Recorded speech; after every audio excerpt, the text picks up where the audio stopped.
እስራኤል በመካከለኛው ምስራቅ ቀጠና ምድር ከሚዋጓት ታጣቂ አንጃዎች እጅግ አስደናቂ የተባሉ የውጭ ሀገራትን የጦር መሳሪያዎች መማረኳ ተነግሯል። አሜሪካን በበኩሏ ኢራንን እንደ መረብ ሽፍን እንደ እንቁላል ድፍና አድርጌ አስቀምጣታለሁ ስትል ዝታለች። ኢራን ደግሞ ላፍ ኬላ የለውም አሊያም የማታፍ ከበረት ይሰፋል ስትል የሆርሙዝ የውሃ መተላለፊያ ወሽመጥ ጥንትም የኢራን አሁንም ወደፊትም የኢራን ሆኖ ይቀጥላል፣ ምን ያስፎክራል ብላለች። የተባበሩት አረብ ኤምሬትም በሆርሙዝ የውሃ ወሽመጥ ሲተላለፍ የነበረ መርከብ ለሶስተኛ ጊዜ በኢራን እንደተመታባት አስታውቃለች። ይህንኑ ርዕሰ ጉዳይ ለዓለም አቀፉ ትንታኔ ዘገባችንም መርጠን አሰናድተነዋል። ከትንታኔ ዘገባው ጋር ትዕግስቱ በቀለ ነኝ።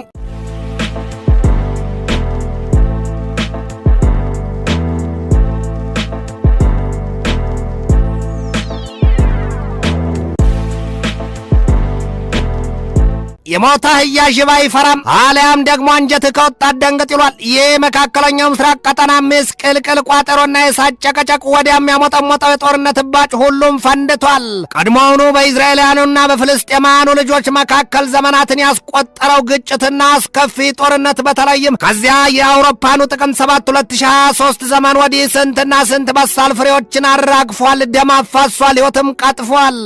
የሐማስና የሄዝቦላ ዋና ዋና መስራችና መሪዎችም ተገድለዋል። ከእስራኤልም ብዙ ወታደሮች ተሰውተዋል። በሶሪያ ምድር ካደፈጡትና በሊባኖስ ምድር ካሸመቁት የኢራን ከፍተኛ የጦር መሪዎችም ብዙዎቹ ተገድለዋል። የኋላ ኋላ ላይም በዚያ የ12 ቀናት ጦርነት ኢራን ከ13 በላይ የኒውክሌር ጠበብቶቿን ቢሉ ከፍተኛ የወታደራዊ መሪዎቿንና ፖለቲከኞቿን በዚያ 12 ቀናት ጦርነት እንዳጣች ይነገራል። ውሎና ድሮ ወራት ተቆጥረው እንደ አውሮፓኑ አቆጣጠር በ2026 የካቲት ወር ከባተው የአሜሪካ የእስራኤልና የኢራን ጦርነት በሰፊው ከተከፈተ በኋላ ደግሞ ኢራንም አሜሪካም እስራኤልም እሳቱን ሞቀውና በብርሃኑ ወጋገን ፈንድቀዋል። ተለያዩም ይበሱንም በእሳቱ መበላታቸውን ከነርሱ ባለፈም ሌሎች የቀጠናውን ሀገራት በጦርነቱ ዳፋ ዘፍቀዋቸዋል። ሳውዲ አረቢያ፣ ኩዌት፣ ባህሬን፣ ኳታር፣ የተባበሩት አረብ ኤምሬት፣ ኢራቅና ዮርዳኖስ እንዳብነት የሚጠቀሱ ሀገራት ናቸው። ሶሪያና ሊባኖስም የትኛውም ሀገር ከጦርነቱ አደጋ የተረፈ የለም። ጦርነቱ ከዚያም ያልፋል። ድፍን ዓለምን በነዳጅ ዘይት እጥረትና የዋጋ ንረት ክፉኛ ከስጋት ላይ ጥሏል። ዛሬም ዋይታና ለቅሶ ሰፍቷል።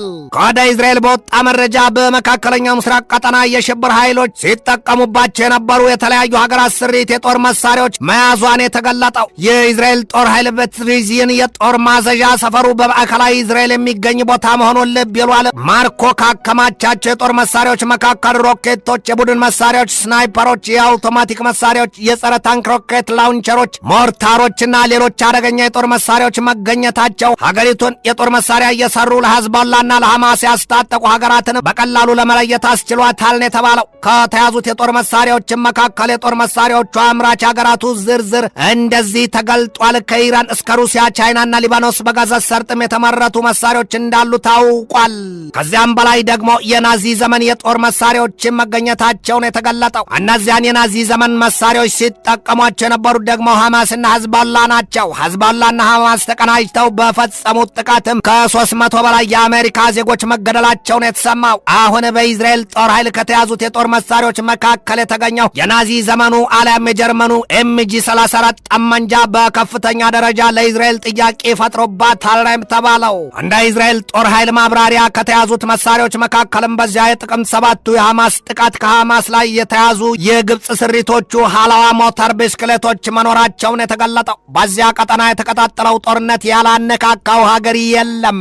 አሜሪካ ወዳጇን እስራኤልን ስትል ከብዙ ሺህ ማይል ርቀት አቋርጣ በኢራን ላይ ቁጣና መዓቷን እያዘነበችው ነው። ኢራንም በወገኗ የአሜሪካና የእስራኤልን ብርቱ ክንድ መክታ ዛሬም በዛቻና ማስፈራሪዋ ቀጥላለች። የአሜሪካው ፕሬዚደንት ዶናልድ ትራምፕ በኢራን ላይ ያልተጠቀሙት የጦር መሳሪያ አለ ለማለትም ይቸግራል። ኢራንም ብትወላ አሜሪካ በሰጠቻት አስተያየት የኒውክሌር ጦር መሳሪያዋን ብቻ መጠቀም ነው የቀራትና ያንንም ተጠቀሚ ስትል መሳለቋም አይዘነጋም።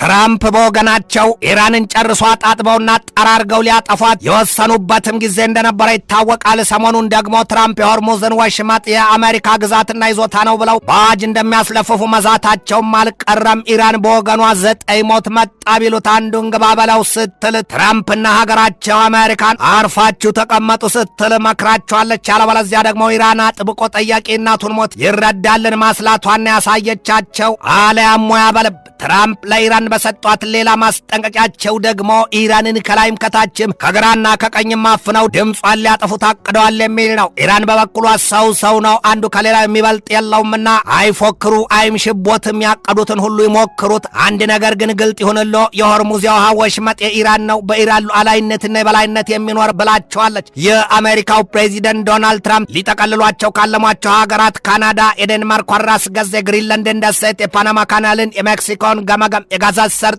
ምርጥ የቱሪስት ሰገነት አደርገዋለሁ ማለታቸው ሳይዘነጋ ዛሬ ደግሞ የሆርሙዝን ወሽመጥ የአሜሪካ ግዛት አልያም አካል ነው ብለው እንደሚያውጁ አስታውቀዋል። ሁሉ አማረሽን ገበያ ታውጧት አልያም 9 አሳደዳ እንዳይዝም ይሏል። ትራምፕ ጠቅልለው ከሀገራቸው የመሬት ባንክ ሊዶሏቸው ያቀዷቸውን ሀገራት አንዱንም ሳያደርጉት የስልጣን ዘመናቸው ሊያበቃ ይችላል ሲሉ የሚሳለቁባቸውም ብዙዎች ናቸው። ግን ደግሞ ብለዋል ፕሬዚደንቱ የሀገሪቱን ህገ መንግስት በየትም ብሎ በየት ለቀጣይና ተከታታይ ምርጫዎች እዘልቃለሁ፣ ስልጣኔን አልለቅም ማለታቸው አይዘነጋም። ኢራንም በበኩሏ እየተካሄደ ያለውን ጦርነት እስከ ትራምፕ የስልጣን ዘመን መጠናቀቂያው እስከ ጥር 22 2028 የአውሮፓኑ ድረስ አራዝመዋለሁ ብላቸዋለች። ኢራን ከተሳካላትም ይላሉ የእስራኤል የደህንነት ተቋማት፣ ኢራን ከተሳካላትም ትራምፕን ከዚያም ወዲህ ልትገድላቸው ከምድሩም አፈር ከሰማዩም አየር መስላና እንደ እስስት መልኳን እየቀያየረች ነፍሳቸውን ልትቀማው እያመለገች ነው ሲሉ አስጠንቅቀዋል። ኢራን ለሰውየው መጥፊያ አዘጋጅታቸዋለች ከተባሉ መሳሪያዎቿ ደግሞ እፍ ያለ ስውር ስለት በደረት የሚነገቱ የርቀት አልሞ መምቻ ስናይፐሮችና ሚሳይሎች መሆኑንም ነው እስራኤል ገልጣ አስጠነቀቀችው። ኢራን እንደ ባባ ፈርልሳ ትነሳለች ይሏታል። ሰሞኑን ሁሉ ትራምፕ ሙሉ በሙሉ ተቆጣጥረነዋል፣ ሙሉ በሙሉም ከፍተነዋል እያሉ ሲያወሩለትና ሲዝቱበት በኢራን ላይ ሲሳለቁ የነበረው ዜና ሁሉ ውሸት ነው ስትሉ ወሽመጡ ሙሉ በሙሉ በኢራን ቁጥጥር ስር እንዳለና አሁንም እንደተዘጋ መሆኑን በአጽንኦት ትገልጣለች። አሁን አሜሪካ እንደምትለው ያ ቁልፉ የውሃ መተላለፊያው የሆርሙዝ ወሽመጥ በእጇ ገብቶ ቢሆን ኖሮ ስለምን የዓለም ሀገራት የንግድ መርከቦች በዚያ ወሽመጥ እንደቀደመው ጊዜ አይገቡም አይወጡም?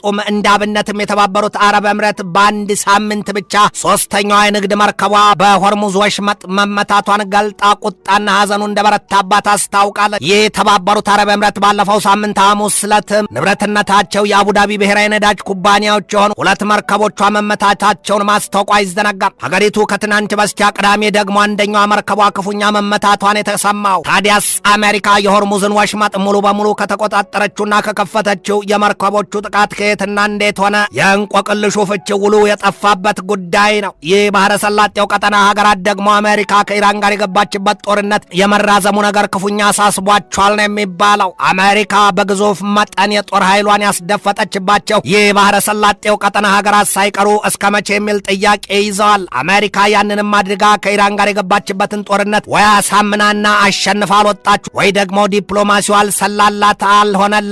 አደጋው የጦር ኃይሏ ላሰፈረችባቸው የቀጠናው ሀገራት ሆኗል። ከአጋም የተጠጋ ቁልቋል እንዳለቀሰ ይኖራል ይሏል። አሁን እንደውም እንኳንስ የባህረ ሰላጤው ቀጠና ሀገራት ቀርቶ የምዕራባኑ ሀገራትም እኛ አውሮፓኑም ሳይቀሩ የአሜሪካን ጦር ኃይል ያስደፈጡቱ እስከ መቼ የሚል ጥያቄ ይዟል የሚል መረጃ ወጥቷል። አሜሪካ ባለችውና በፎከረችው ልክና መልኩ ለባህረ ሰላጤው ቀጠና ሀገራት ከለላና መከታ ሆና ቢሆን ኖሮ ሳውዲ አረቢያን የመሰለች ወዳጇና አጋራባሯ ሀገር ከቱርክና ከፓኪስታን ጋር የወታደራዊ አልያም የመከላከያ ዘርፍ ስምምነት ባልተፈራረመችም ነበር ሲሉ ያደር አሜሪካ ከወዳጆቿ እየተነጠለች መለመላዋን የመቅረቷን ነገር ያሳዩባት ይዘዋል። አሜሪካ በመካከለኛው ምስራቅ ቀጠና በገባችበት ጦርነት ከተረፋት የጦርነቱ መንዛዛትና መራዘም አንጻር ታደርገው ቸግሯታል የሚሉም አሉ። አሜሪካ በዚህ ወቅት በእስያ ቀጠና አስፍራቸው ከነበሩት የጦር አውሮፕላን ጫይ መርከቦቿም የቀራትን አንድ መርከብ ማስወጣቷና ወደ መካከለኛው ምስራቅ ቀጠና ለማሰማራት ማቀዷም ነው ትናንት የተሰማው። ንጉሥ በሰራዊቱ ብዛት